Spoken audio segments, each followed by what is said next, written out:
How you doing tonight? All right. So good to be here. I love rivers, and one of the reasons I live in Oregon is because of the beautiful rivers.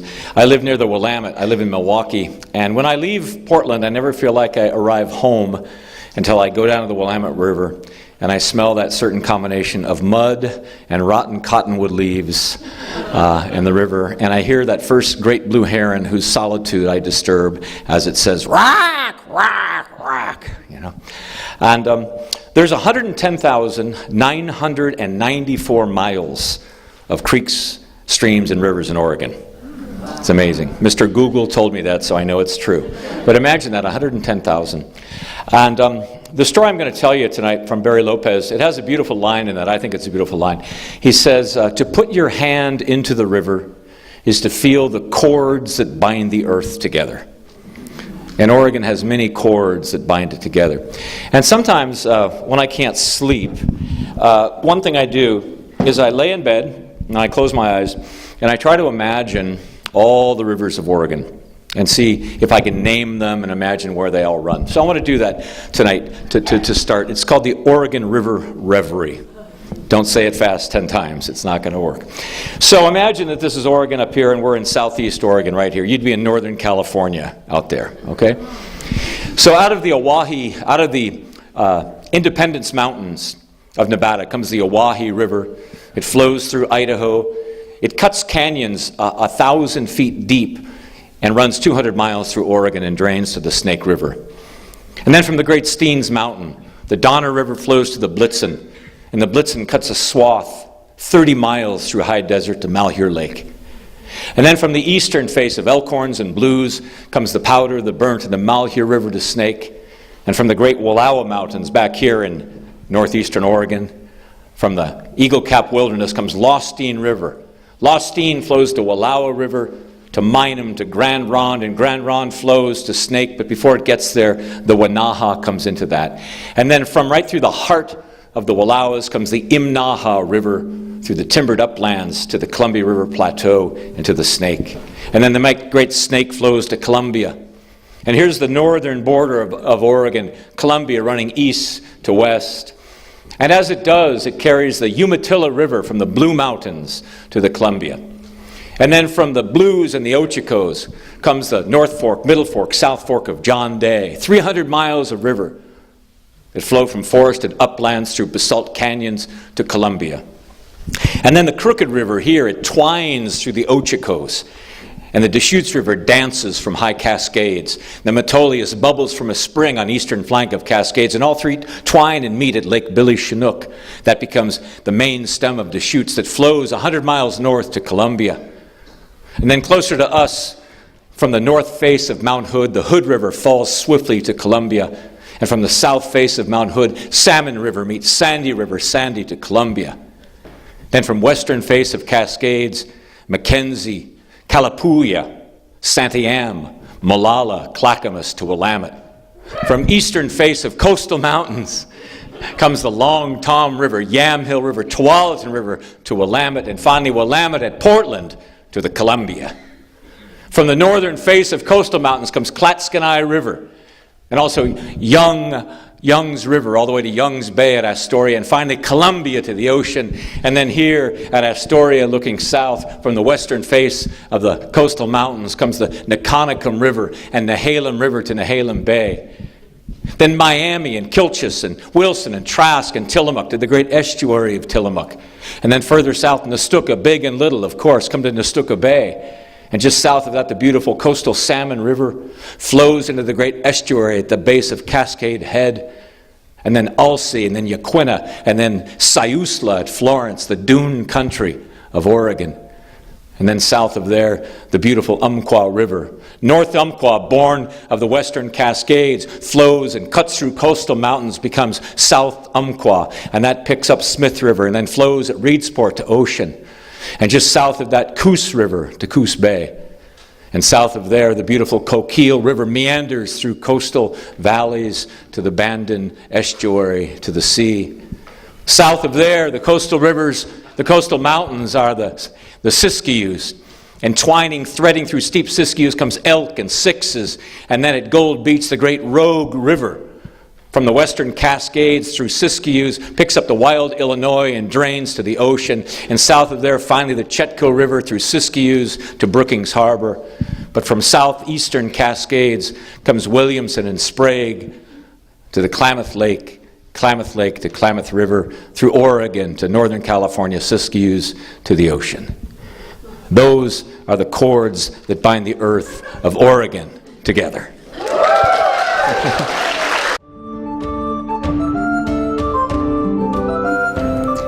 I've been feeling so lost lately. At 40, I've come back full circle again to that big question. What is it I'm supposed to do with this life? Which has me feeling very nostalgic for a time when I had all the answers, back when I was a teenager. You remember this time. It was the summer after my high school graduation, and I was so full of that joie de vivre, so full of that passion to do something really big in this world. I just needed to figure out how I was going to see more of this world to go about fixing it by myself. I was getting ready to go to college, and there was only one big problem. I hadn't applied to any universities yet because I didn't know what it is I wanted to do. So instead, I raised money to go to South America with a group called Amigos de las Americas, which is a little bit like a junior Peace Corps. I was going to build latrines in an indigenous community high up in the Andes Mountains in Ecuador. I didn't know what it is I wanted to do with a career, but at least I knew that if you can't find your way, it's just best to wander for a bit. And I was so full of wanderlust that summer. At least I knew that I was good at being lost. So after 4 hours of climbing up into the Andes Mountains in the back of a cattle truck, we had finally arrived in San Alfonso in Ecuador. My travel companions in that cattle truck were 3 goats and 1 very sleepy cow who kept leaning over and nodding off, pinning me to the truck bed. But where the ride lacked in comfort, it more than made up in the most beautiful view I had ever seen. I was looking up at sky-tickling mountain ranges in every single direction. And there was no cement, there was no metal, there was no telephone wires anywhere to be seen. And when I finally stepped down from the cattle truck, I stepped in San Alfonso, and it felt like I had stepped back in time 100 years.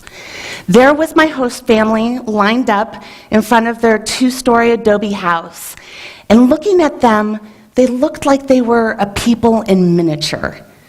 Now, I have never been considered model tall, but my host father standing there in that line, he was my exact same height with his felt hat on.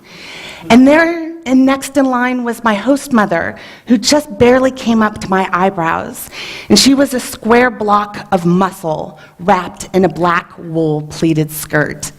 And then there was my host brother, my little brother, my even littler little sister.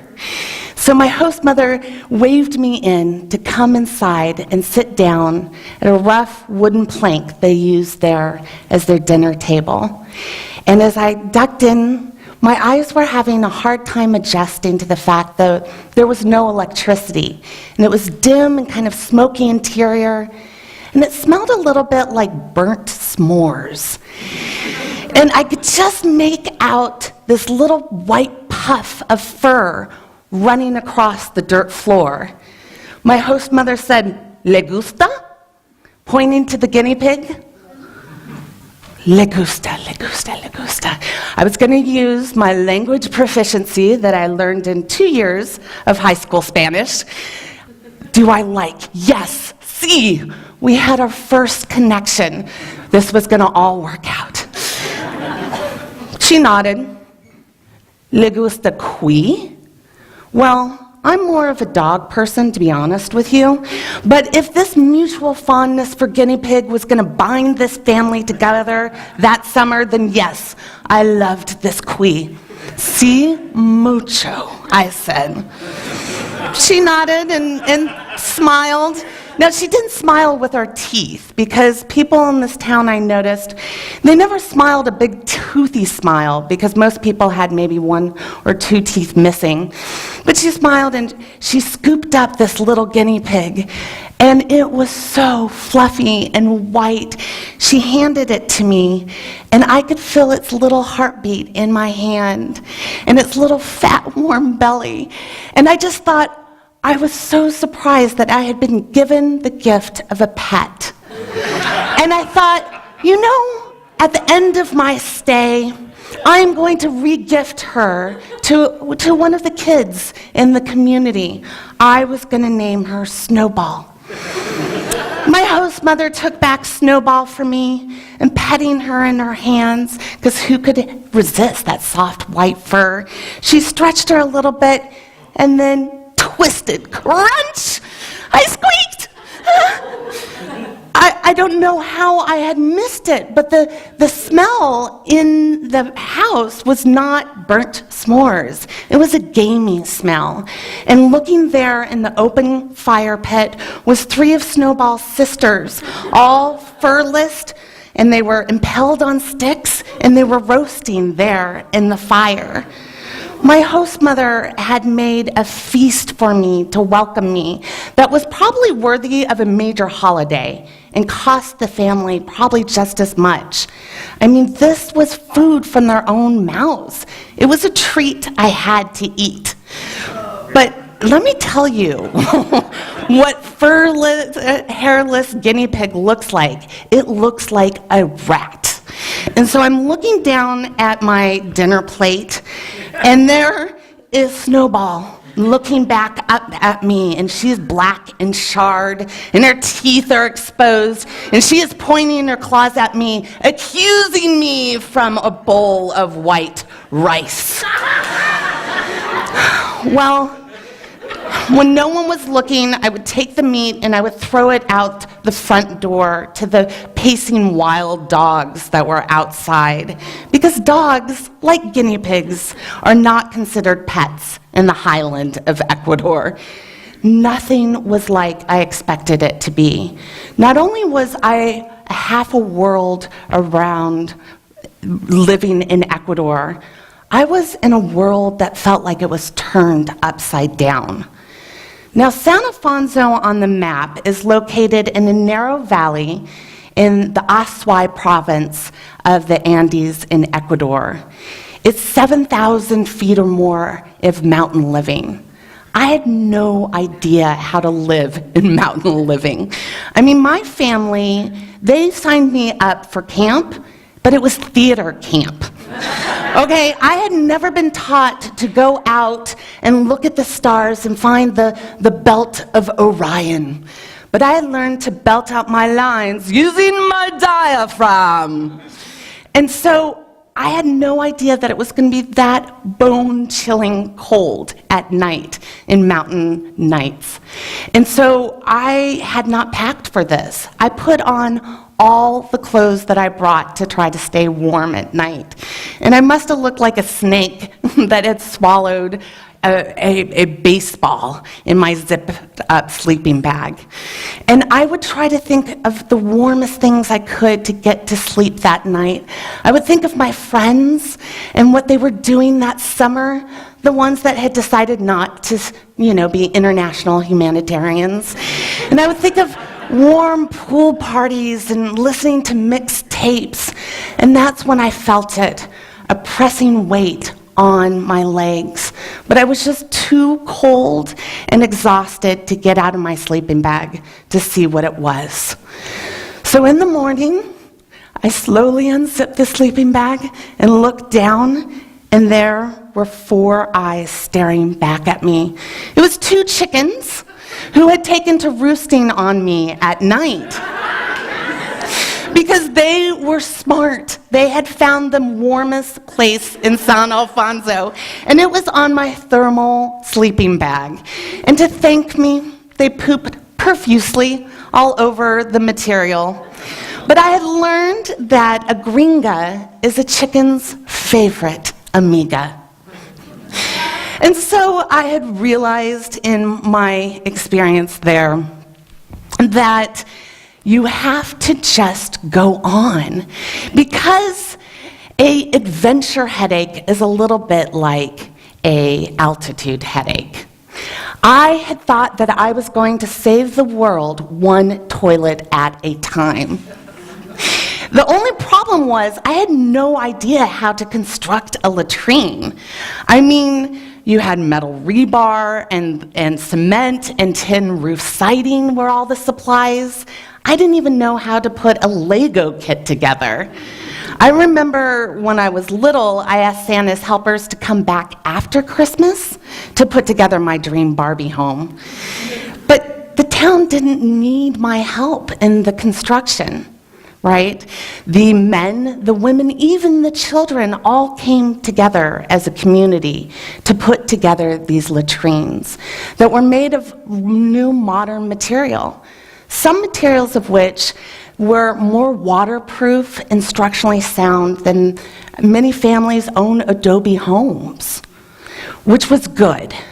Because right about this time, at the very end of my stay in San Alfonso, I had contracted intestinal parasites, which has to be some sort of guinea pig karma. Let's be honest, it was Snowball's revenge. And so I was really, really very happy that my family's latrine was newly completed. And I was sitting there on the white porcelain commode, feeling a sense of pride. Because at least here was proof positive that my stay was at least worth something.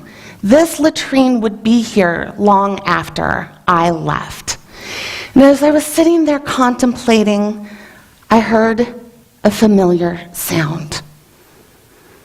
There was a cooing to the left of me, and a cuckooing to the right of me. And as I looked up, there were my sleeping companions looking down at me in the roost built inside of the latrine. I was looking at the new Chicken Hilton. And I had not even checked in with the bellman. See, without a sustainable plan for development, all of the latrines had become chicken coops. Every single one of them was a 4-star chicken hotel. And as I went around busting open latrines, I thought, well, all right, at least the chickens had moved up the social ladder. They would no longer roost on me at night now that they had the Ritz Latrine Carlton. So that was at least something. But I wondered, well, then why did I even come? It was at this point that it felt like all happiness and joy for me was lost. And that Senora Alvarez came to pick me up that night. It was her turn to host my meal. And Senora Alvarez, seeing how distraught and really sad I was, promised me that she would give me the secret of her empanadas, which are the Ecuadorian stuffed pastry of choice. Now, Senora Alvarez was the alcalde of the town, which is a little bit like the mayor. She was 4 feet in height, but you could add an additional 4 feet of authority she commanded. So when you address Senora Alvarez, you were addressing 8 feet of executive determination. See, San Alfonso might have been 100 years in the past technologically, but it was years ahead of all of us in recognizing presidential leadership in a woman, right? So she said to me, she said, "Buenas tardes, mamacita." Well, I told Senora Alvarez that I could not be a little mother. I couldn't be a mamacita. I didn't have children. See, peace, holding the peace was the women's work. Caring for the crops and the children and building latrines was women work, none of which I had any experience with. But Senora Alvarez, she always addressed me with that sign of respect. So, mamacita, you come to steal all my cooking secrets, then it will be a long night. So, Senora Alvarez was not only the town mayor, she was also its greatest chef. Yes, señora, all of your cheese empanadas, por favor. I ducked down low to enter her house, and it was just a one-room house. And already there were 3 women from the community rolling out the empanada dough into perfect circles. You would stuff it with meat or cheese, and you would fold it over in a half-moon shape and squeeze the little ends into maybe like a little mountain ridge. And there's something so comforting in the smell of cooking dough, no matter where you are in the world. So I was trying to make my first attempt at an empanada, and it had more of a tectonic quake bulge in it, where a perfect looping mountain range should have been. And Senora Alvarez took out the empanada and held it up for all the women to see and said, "Not so good a shape. Maybe we give this empanada a name, mamacita? Maybe we call it Daniel?" Daniel? Now, Daniel was my high school sweetheart, and I had shown Senora Alvarez a picture of him when we first met. But why would you name your food? I thought I had learned my lesson with the whole snowball fiasco. I was not going to name my food. Name? She pointed at kind of the stubby finger of an empanada towards me and said, "Maybe not so like your Daniel?" And the women's hands all went up over their mouths, and they were giggling behind their cup fingers. And I was amongst women, but that is when I blushed a virginal pink. Oh, I get it. The empanada is in the shape of a penis. Oh, I am so embarazada, I said. So there's a lot of people that speak Spanish, I can see. What I had meant to say is that I was embarrassed, but embarazada is I am pregnant. So basically, I had just confessed to these women that I had been impregnated with a penis-shaped pastry. And that is when it happened, exactly what happened here. Everyone tilted their heads back, and we laughed, and no one had the strength to cover their mouth. And it was so ridiculous, and it was so wonderful. Here I was being joked with, like a sister, like a friend, like a woman in the circle. I was a mamacita. And so, with a belly full of laughter and stuffed with empanadas, Senora Alvarez walked me home that night. And as we were walking out and looking up at the sky, I saw what every naturalist already knows, that an area without electricity, you look up and you can really see the flickering of stars.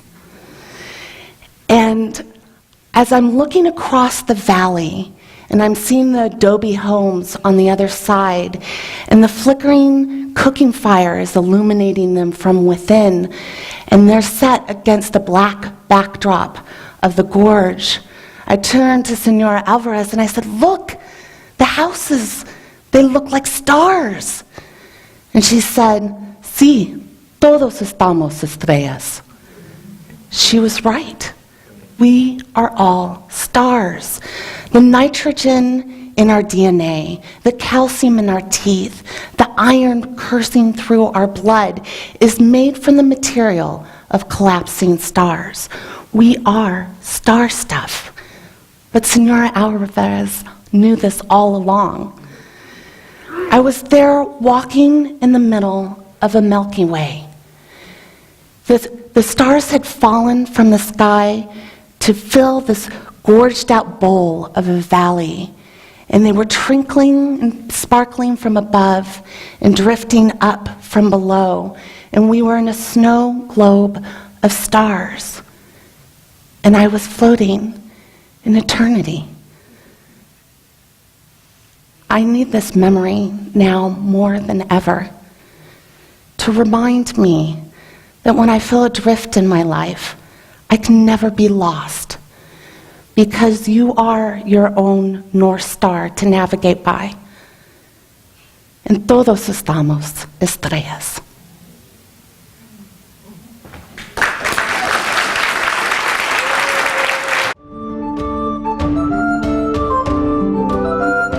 So there are two accidents that changed my life. The first one, the day after my 7th birthday, I woke up in a panic and I said, "Where is my mom?" She had been practicing for a marathon, and we got a call, and she had been hit by a car and was in the hospital for quite some time and rehab for even longer. And our family was a running family. Mom was training for a marathon. I was 5 years old and I could run 5 miles. So there was this run my sister and I did as a women's run. We did it without our mom that year. And the beginning of the race, we stood at the very front, and this woman behind us says, "Girls, you're in the front, you might get trampled. People run really fast at the beginning. Where's your mom?" And we're like, "She's on the sideline. I run a 27-minute 5K. Don't worry, I'm fine." And my sister didn't really say much, but I leaned over to her a couple minutes later and was like, "That lady is still behind us. I think she really thinks we're going to get trampled." And she goes, "Jane, it's fine. It's actually kind of nice of her. Don't worry about it."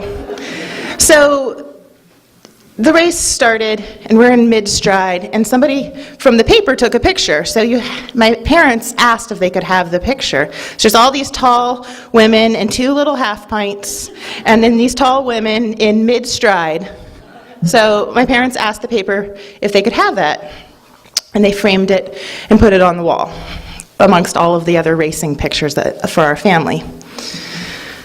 So then, when I was 24, I'd always known that 24 was going to be some big year in my life. It was a big transitional year. My mother was in a fatal accident in a 100-mile bike ride. Some people, the doctor that was going to end up being with her for her last moments, had some premonitions. He saw a woman, did a triple take, and was like, "That woman has a halo, that woman's floating." And he had death premonitions all week.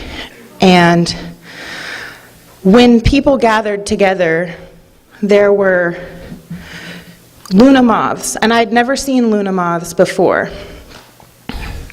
So in the South, I came back from the West Coast. Every time people gathered, a Luna moth would show up for about 3 hours and would stay there when their cycling friends would get together. And it was pretty mysterious, and other things, just weird things happened, where my father went from being a scientist that said, "You know, when you die, you turn into dirt. That's all there is," to saying things like, "Maggie, if you're around, could you give me a sign?" And all of the wind chimes around the house started twinkling and making their sound. And so he had some conversations with me, his woo daughter that believed in spirituality and all of this stuff. And he called me one day and he said, "I had this really interesting experience. This woman from our cycling club, I gave her this stuff I had written, and she read it into the night. And she had these thoughts of raising you all as children, and realized she was actually having a channeling experience with my mother, and my mom had a message to give, which was, I've had some struggles in life, it's no one's problem, but I want you to give a message to the Palmieri family. And so that started off this relationship with this woman and my dad. They became closer. They ended up dating, and she had a 13-year-old daughter who came along to our house one day. And so while they're off having, dessert or something, she's off exploring the house. And she went up to look at the photos in the house and was looking at them, and came downstairs. She was looking at the women's race, and she goes, "Mom, why are you on a picture in their house, in Jim's house?" And that picture of that woman standing behind us became my stepmother.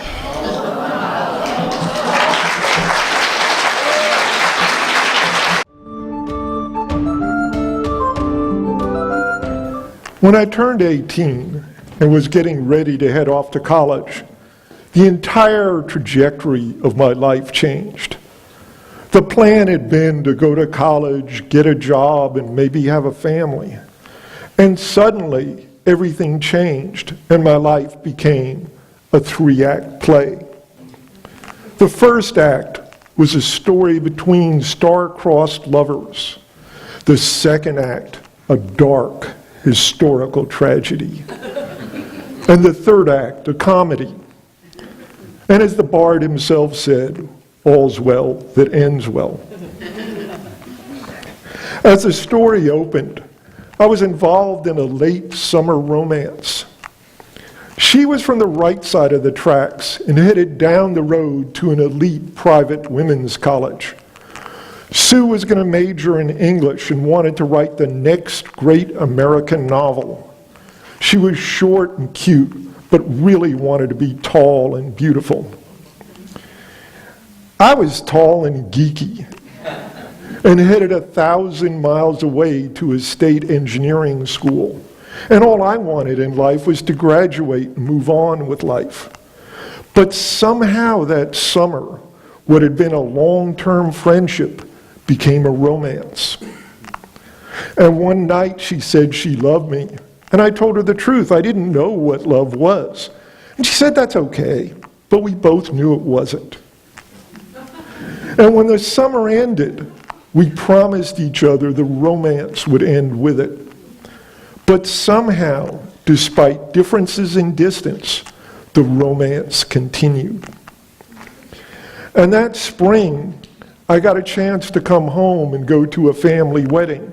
And I asked Sue if she would go with me, and she said yes. And everyone knew that meant something, even if no one, especially us, knew what that something was. And there at the wedding, the descendant of the Mayflower met the descendant of the steamships. And for her wedding, she would have liked a little jazz trio or perhaps a string quartet. And instead she found a garage band and people singing blessing songs in a foreign language. And we finally got a moment alone and sat by ourselves at the reception. And just as we started talking about ourselves, an older woman came over and sat with us uninvited. And she introduced herself and said she was my Aunt Natalka. And then she said, "But John, you know I'm not really your aunt. I'm a friend of the family." And she said that she was a Romy, and Sue said gypsy. And Natalka said, "No, Romy. Gypsies are fake and in circus." And Natalka said that Romy, like her, believed that all of us have an aura. And some Romy, she was one of them, can not only see your aura, but they can read it and tell your future. And she looked at me and she said that when she came to America, she promised herself she would never, ever again read an aura and tell a future. But because I was a friend of the family, she saw just this once, it would be okay. And she said the problem was I had this really, really bright aura, but it was terribly troubled and it was hurting her just to even look at me. And she said, the problem was, John, you're trying to be someone you're not. And the aura shows that conflict. And I said, what should I do? And she said, be yourself. Well, that's not real advice, and she could see that. And she looked at me and she said, you need to take time, find out who you really are, and be that person. Right now, you're trying to be something else to make people happy, and it isn't working. You're not happy, and the rest aren't happy. Find out who you are. Be that person, and that's how you will be happy. And I wondered what was going on, and finally she just kind of laughed a little bit, and she said, okay, I'll go ahead and read your fortune. I'll make it up to you. And she took my hand and she spread my fingers and she told me how each of the fingers told a different part of my personality. And it seemed pretty accurate. It was scary. And then she got to my lifeline and she traced her finger and she said, you will live a very long time. But when you were 5, you had a little illness and you recovered. And when you turned 30, maybe 35, you will have a major illness, life-threatening. But look, your line is so long, you obviously will recover because you'll live a long time. And then she said, now I'll read your heart line, not love line, heart line. And she looked at it, and she looked at me, and she said, in 2 years, you will meet the love of your life. You will marry and live together a long time. Well, Houston, we've got a problem. I'm sitting next to a girlfriend. And the family fortune teller that I didn't know we had just told me she's not the one. And I'm trying to salvage this moment, and I say to her, I says, well, does your future you tell always come true? And she paused and she said, the future I see is the future of this moment. Things outside can affect it and change it, but this is what I see today.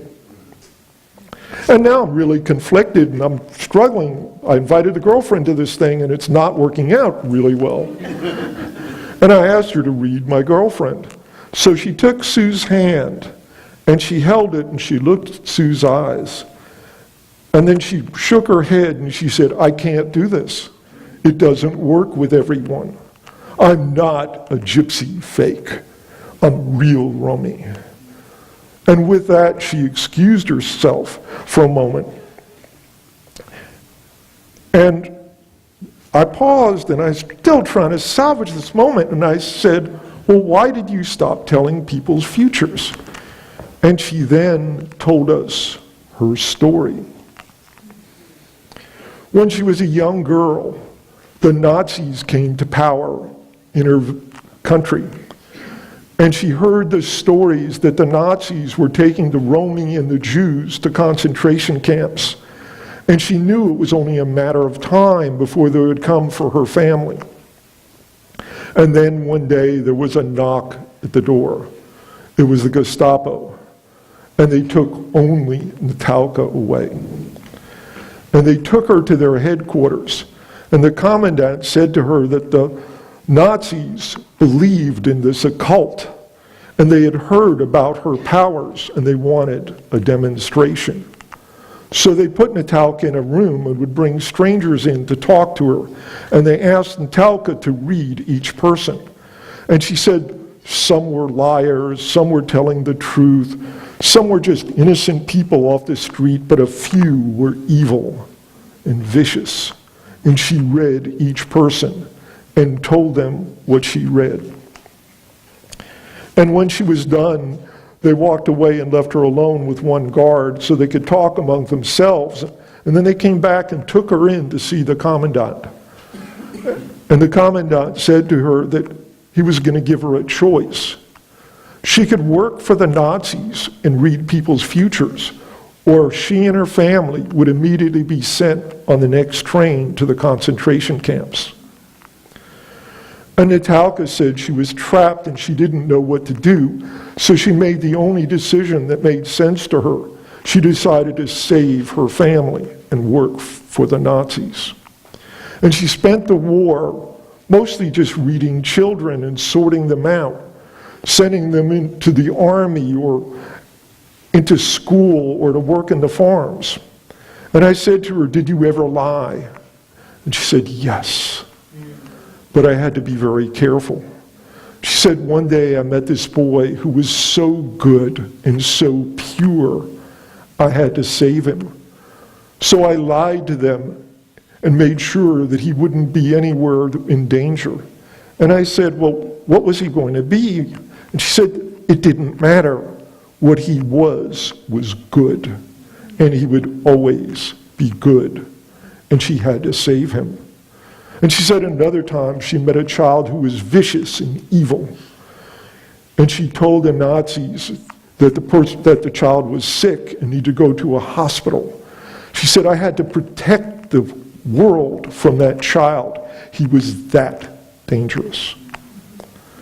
And with that, she broke that trance as she was talking to us, and she apologized and said she'd taken too much of her time and she was sorry and left.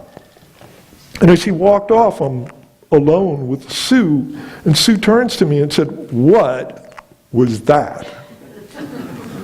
And I told her the only thing I could think of, that my parents weren't real happy with this relationship, and that Natalka overheard that, and what just happened was an old world intervention. And Sue kind of went, "Uh-huh," and excused herself and went to the restroom. And as soon as she rounded the corner, Natalka appeared next to me, as if by magic. And Natalka said to me, I lied. I could read your little friend." And I went, "I knew it! I knew she lied." And she looked at me and she said, "Your friend has a very dim aura, though. It's very hard to read." And I said, "Well, what does a dim aura mean?" And Natalka said, "Well, usually it means the person's going to die soon." "Well, how soon?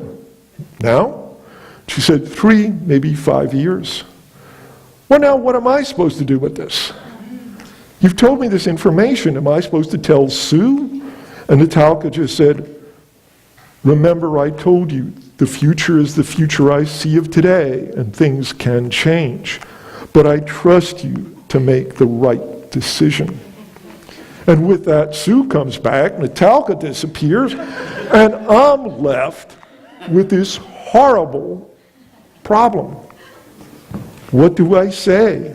Sue says, "What was that?" And I go, "Do I tell her the truth? But what's the truth? And do I lie to her?" And I'm not a real good liar, and that didn't seem to work out real well. So I finessed it. And I told her that she had a dim aura, and Natalka said in 3, maybe 5 years, you needed to be real careful.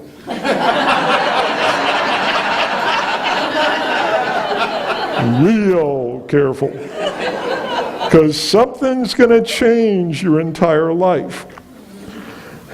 And the wedding ended, and we went back to school. And we never, ever again talked about that moment. But the romance wasn't ever quite the same. And the following fall, as I was getting ready to go back to school, we had this incredible, tearful farewell. It was awful. And as I sat on the plane going back to school, I knew we had reached a moment in the relationship where something was going to change. And I thought when I got back at the holidays, we would have a talk. And we'd figure this out. When I got to school, I went to my post office box and There was a letter in it already from Sue in her familiar hand, but it was oddly missing the usual hint of her perfume. And I cursed myself for being a fool because I hadn't written to her before I left, and I ripped the envelope open, and it said, "Dear John." I can't believe this letter has to start this way. But that is your name, and that is what this is. And with that, she told me she was breaking off the relationship because she was worried if we kept on, I would ask her to marry her, and she would say yes. And she thought things would be fine in the short run, but it'd end badly. And she apologized for not having the courage to tell me in person and having to put it in writing. And I'm at a school 1,000 miles away, and I don't have any money to go see her. And all I could do was call her on the phone. And I'd be lying to you if I told you I didn't try to make a comeback. But I'd also be lying if I didn't tell you that I knew it was doomed from the start. The relationship was done. A year later, the following fall, I was back in school. The school I was going to was going through this incredible turmoil at the time. They had just admitted their first large class of women students. And the whole campus was upset. Students, faculty, even the building structures were a mess. Let me give you a couple numbers. 6,000. The number of male students on the campus. 250. The number of female students. 25. $25 was the fine the fraternities levied on their members if they were caught dating a co-ed. And 0. The total number of women's bathrooms in the classroom buildings on the campus. If a girl wanted to pee, she had to ask a secretary for a key. And it still seems odd to me today that is where I learned what love is. Appropriately enough, I was on stage at the campus theater one day when yet another ex-girlfriend came in escorting a group of freshmen. She was the author of yet another Dear John letter, particularly harsh. And when I looked at her, this little flicker of light crossed between us. But when I looked at this one girl, it was as if the house lights had all dropped down and this one girl was standing there in a spotlight on stage. It was love at first sight. I was rendered stupid, speechless. I was a blithering idiot, a babbling fool, staring at this one girl. And I could see on her freshman hat, she was from Brunswick, Georgia, and she was majoring in engineering. And I could look at her name tag, but I couldn't make out the handwriting. I could only see that it began with the letter L. And the next thing I knew, she was gone. And I'm devastated. For the first time in my life, I'm in love and I don't know her name. Worse, one person does know her name, my ex-girlfriend. And I'm not thinking asking her for help is a good plan. So I get back to my dorm room, and one of my friends was there. And he's kind of a Joe Cool guy, really laid back, and he could see I was a mess. And he said, "John, what's wrong?" And I told him I'm in love, but I don't know who the girl is. And he says, "Well, I know lots of people on campus. Describe her to me." And I said, "Well, she's tall, she's about 5'8", short brown hair, brown eyes, athletic build, killer smile. Majors in engineering, Brunswick, Georgia." And he says, "I'm on it. I'll take care of it." And I wandered around aimlessly for days looking for this girl with no luck. And I come back to my room one day, and there's my friend sitting there smoking a cigarette, waving a piece of paper. And he says, "I got good news and bad news." And I said, "Give me the good news." And I snatched the paper out of his hand, and it said Leslie. And it had a phone number. And I said, "Well, what's the bad news?" He said, "Well, here's a problem. As luck would have it, there are 2 girls in the freshman class from Brunswick, Georgia. They're both 5'8". They both have short brown hair. They both have an athletic build. They both are majoring in engineering, and both of them have names that begin with the letter L. And I'm looking at Leslie, and I say, how do you know if she's the one? And he tosses his cigarette up, stands up, and says, you know, John, sometimes you just got to roll the dice and take your chances. So I called Leslie up, and she only kind of sort of remembered who I was. And I'm in love with this girl, and I didn't make a good enough impression that she could remember me. And I keep working at it, and finally she agrees for a date, and we would just go across campus to the pizza parlor. And on that fateful night, I'm just excited. I just can't wait. And I go to the girls' dorm, and they have a guard. I mean, a real guard at the girls' dorm. And I ask the guard to ring Leslie. And I can see through the glass panel in the door the stairway from the upper rooms. And I can see a girl coming down the stairs, right build, right hair. She turns the corner, wrong girl. And she comes through the door and she sees my face and she says, wrong one, huh? And I said, if you're Leslie, I'm John, and we have a date. And we went out on this date. It was kind of strange and weird and awkward at times, but it was okay. She told me about herself and her hometown. And when we got back to the dorm, there was this awkward handshake, kind of huggy thing. And she goes in through the dorm, and I look in the palm of my hand, and there's another piece of paper, and it says Lynn. And it has a different phone number. So I call Lynn up, and everything was perfect. It was like we'd always known each other. And she did give me a little crap for going out with Leslie. And I told her it was her own fault because she didn't have good handwriting. And when the time was right with Lynn, I told her I loved her. And she told me she loved me from that first day we met. And later, when I asked her to marry me, she said yes. About a year after we were married, I got a phone call from a friend back home. And my friend said she thought I would want to know that Sue had died that day. It was 5 years after Natalka told me my future. And when I turned 30, I was in the best shape of my life. And I went in to see the doctor without a care in the world, and he saw something he didn't like. And 3 years later, I went through 12 hours of surgery to have a benign but life-threatening brain tumor removed. And I'm 66 now, and Lynn and I have been married for 44 years.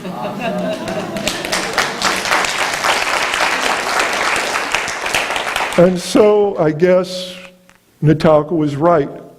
We've been together a long time. And sometimes, though, late at night, I'll wake up and think of everything that's happened in my life, and I'll wonder, can you really know your future? And if you do know your future, does it affect the decisions you make today? And I'm also, even today, troubled by that decision Natalka made all those years ago, and that awful choice she faced that day. And I'm even more troubled because I still don't know what I would do if I was faced with that horrible choice. And the most troubling of all is everything Natalka told me about my future came true. Thank you.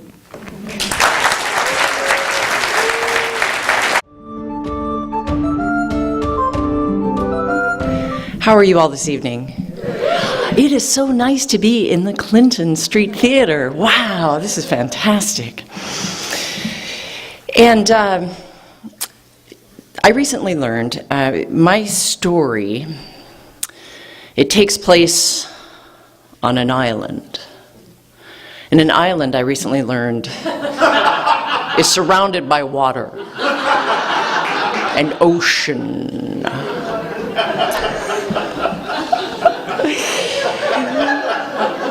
It does. So actually, my story takes place on the west coast of Vancouver Island, Canada. So just to get everybody familiar, we've got the mainland of British Columbia, and Vancouver Island is that big island to the west. That one, I think of it as kind of jammed in the corner that is formed by Western Washington. And if you are on the eastern side of that island, you are in protected waters. And so it's now called the Salish Sea. But there are the Gulf Islands and the San Juan Islands and Puget Sound and the Strait of Juan de Fuca. But on the west coast of the island, you're exposed to the Pacific Ocean. And that west coast of the island is broken up with many inlets. And this story takes place in one of those inlets. It's an inlet that's known as Nootka Sound. Now, if you traveled into Nootka Sound, you would have the water, and then you would have these steep mountains, rugged mountains, and tall trees. This is timber cutting country. So as you sail on into Nootka Sound, eventually you would come to a small community that is called Gold River. And at the time this story takes place, Gold River was struggling because it was a town, it was founded on timber, had a big pulp and paper mill, but in the late 1990s, they closed the mill.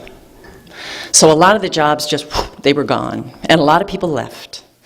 And some people tried to get into other industries, like fishing, but there were a lot of people who were just there, and they were just trying to figure out what they should do next. Now, Nootka Sound is also the homeland of the Aboriginal people that are known as the Machahat Muchalat First Nation. Now, they had been there for centuries, and they had always pulled abundant fish from the water. They had abundant game from the forests, and it was their great chief, Chief McKenna, who greeted Captain Cook as Captain Cook sailed up the west coast of North America back in the late 1700s.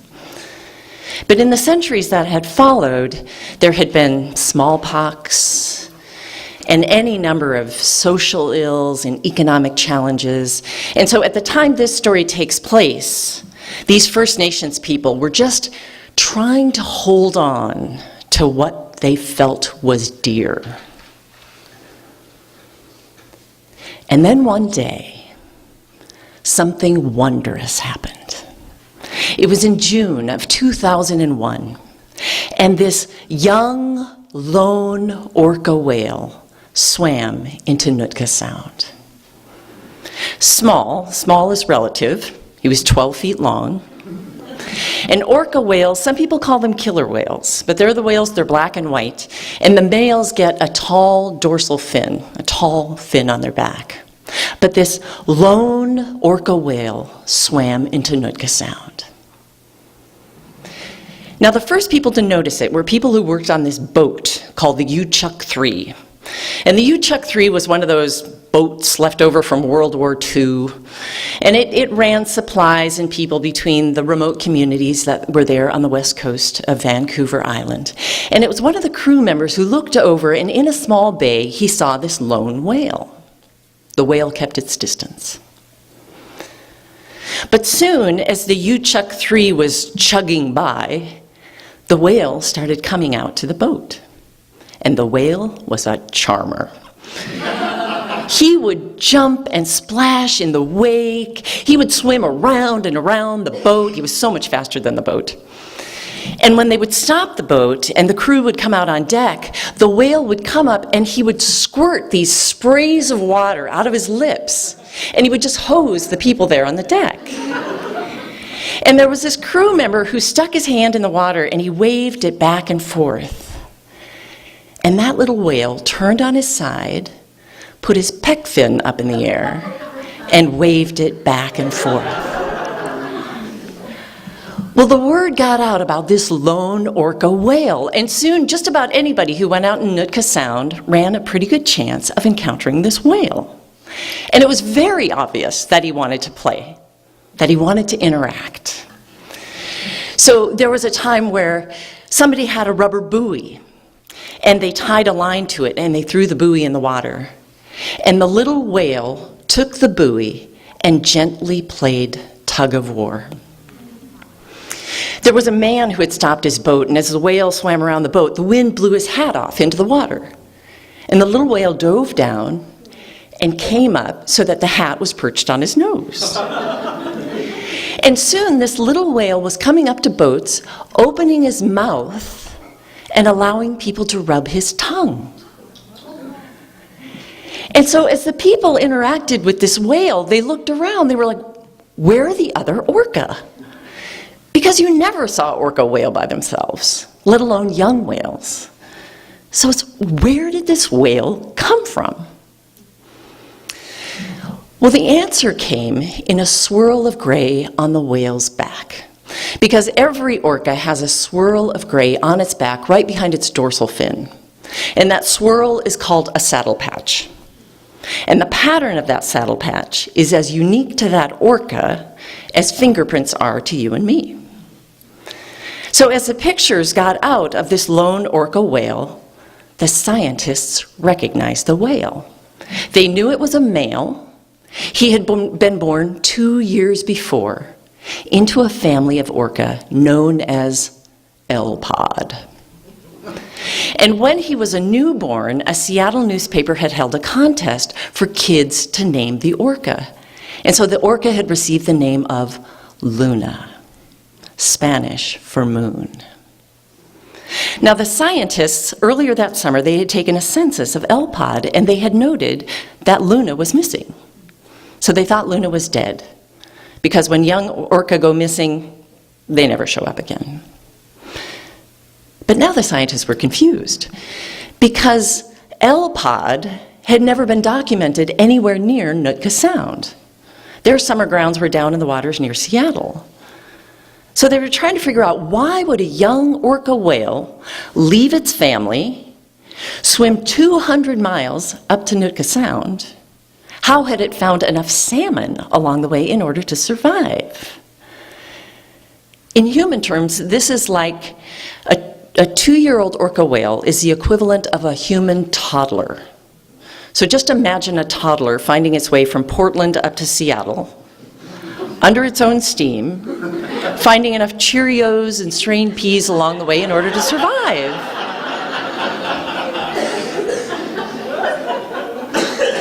It just didn't make sense. But wonders don't have to make sense. Because now for the people in Gold River, nobody was talking about the mill shutting down.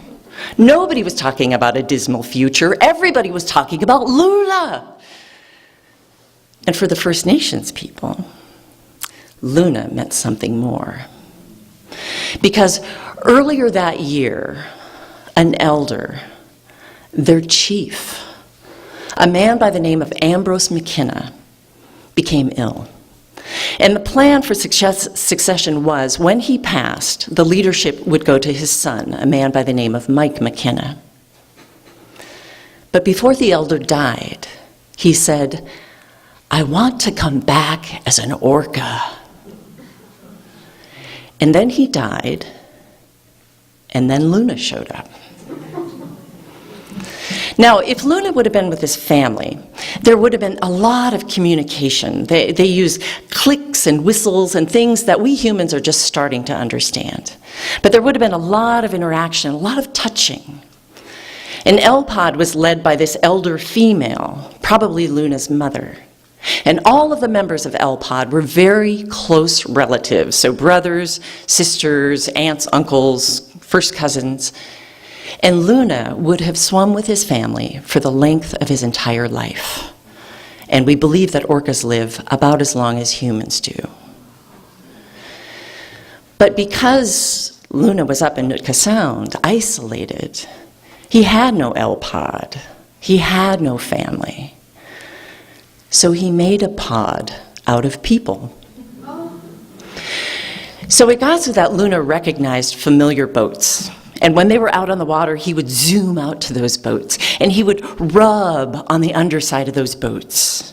And he would rub on the underside of kayaks, but very gently. He recognized the difference between the two. And there was a day where a man came off the water, and he was like, dang, I was out there, my dog was standing on the stern, staring down into the water, and dang, that whale came up and touched noses with my dog. My dog has touched noses with a whale. Not every interaction with Luna was welcome. Like if you were a fisherman and Luna showed up, all the fish left. And sometimes when he rubbed on the bottoms of boats, he would damage delicate navigational equipment. There was a fisherman who called out over the water, "Luna, knock it off, stupid whale." But Luna was a child, and children can be forgiven. Now, when the Canadian Department of Fisheries and Oceans found out what was going on with that lone orca whale up in Nootka Sound, they were not happy.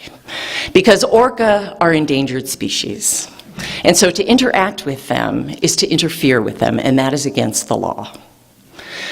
So they dispatched a law enforcement officer up to Nootka Sound.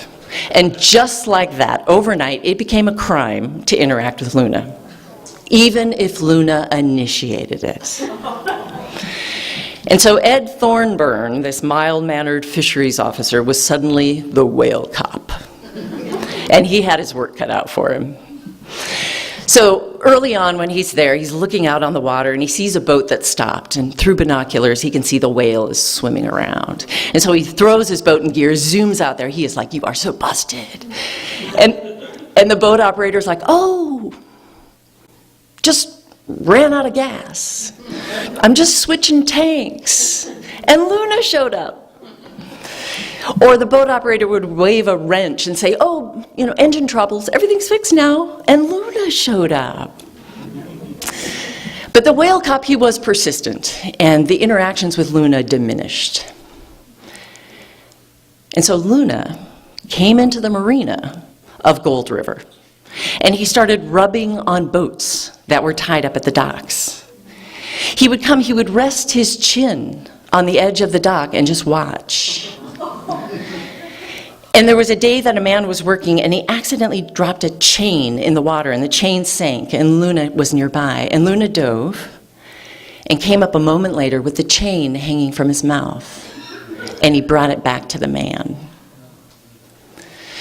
Well, by now the biologists were really worried about Luna, because whales are supposed to interact with whales, not people.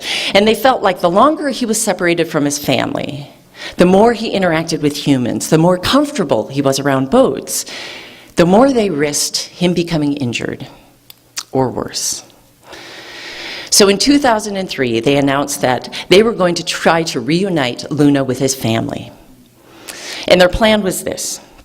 They were going to monitor the activities of LPOD, and if LPOD came anywhere near Nootka Sound, they were going to use boats to lure Luna out to his family so he could communicate with them. But the trouble was, LPOD never came anywhere near Nootka Sound. So they went to Plan B. And Plan B was they were going to assemble a pen just outside the marina there at Gold River. And they were going to use the whale cop's boat to lure Luna into the pen. And then they were going to capture him. And they were going to put him in a truck. And he was going to be suspended with slings, and they were going to keep him wet. And they were going to truck him over the island and then re-release him in waters closer to his family. Well, now the people of Gold River were not happy. They were saying, "Who are these people, these biologists that think they know what's best for Luna? Luna came to us. Why are you messing with our whale?" And there were also questions about the aquarium that was interested in Luna.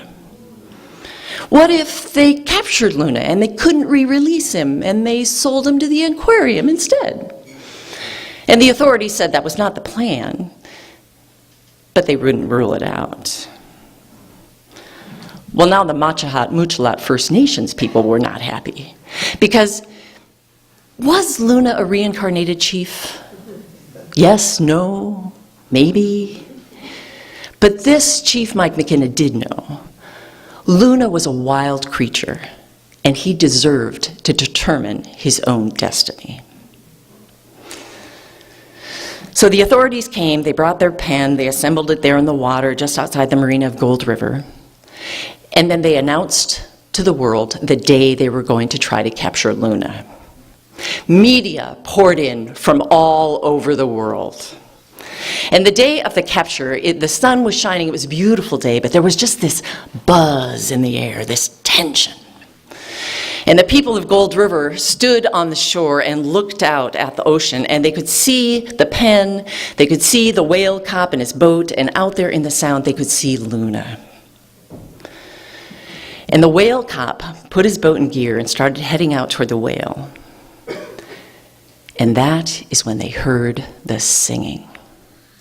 And everybody turned their head in the direction of the song, and out from behind the dock came two long cedar dugout canoes, the traditional boats of the Machahat Muchalat First Nations. And these two canoes were tied together side by side, and there was a mast, and somebody was hitting a drum, and the paddlers put their paddles in the water, and as they did so, they sang. And they sang as they paddled out into the sound, and Luna went over to those canoes. And they turned their canoes up the sound, and they paddled and they sang, and Luna jumped and dove next to those canoes. And then a breeze came up, and so they put up this sail, and the breeze blew the canoes up the sound, and Luna came right alongside those canoes, and the people in the canoes, they ran their hands down Luna's body, and they touched his face, they touched his lips, they touched his teeth. And all along, someone beat a drum, and they sang, and their songs rose up and filled the inlet. They brought Luna about 30 miles up the inlet to a small bay. They figured that if they could keep Luna busy, the authorities would never get him. And so in the days that followed, every time the authorities went to capture Luna, there were the canoes. And they'd be paddling and singing, and Luna would go right over to those canoes. And Ed Thornburn, the whale cop, he would yell, "Cease and desist! You are breaking the law!" And the paddlers would sing even louder. But there was this one day, stiff breeze blowing, the waves were big, and the paddlers were struggling to make any sort of headway in those canoes. And they watched as Luna went from the canoes over to the whale cop's boat. And the whale cop thought, okay, this is it. Come on, Luna, come on, Luna. And he began to lead Luna toward the pen. And the canoes were way off in the distance, and there he is leading Luna. And as he gets to the pen, the whale cop drove his boat into the pen. And Luna got right to the edge of the pen and veered off. And he was like, ah! So he turned his boat around and went out and got Luna's attention and began to lead Luna again toward the pen. And the canoes, they were getting closer. The paddlers were digging in, but they were still a ways off. And they're getting closer and closer to the pen. And this time Luna, right there on the edge of the pen, dove and popped up way out there again. The whale cop's like, ah! And he goes back and he gets Luna's attention, and this goes on and on, over and over, and all the while the canoes are getting closer. And at last he gets Luna's attention, and he is leading Luna toward the pen. He drives his boat into the pen, and Luna comes right to the edge of the pen, and the canoes arrive. And so Luna, that lone orphan whale, had to choose the pen or the canoes. He did a little flip of his tail, dove down slightly, and came up at the canoes. The authorities never did get Luna in that pen. And in time, they packed up the pen, put it on a truck, and drove out of there. And when they did, they left behind a free whale. But they also left behind people who looked at the land with new eyes.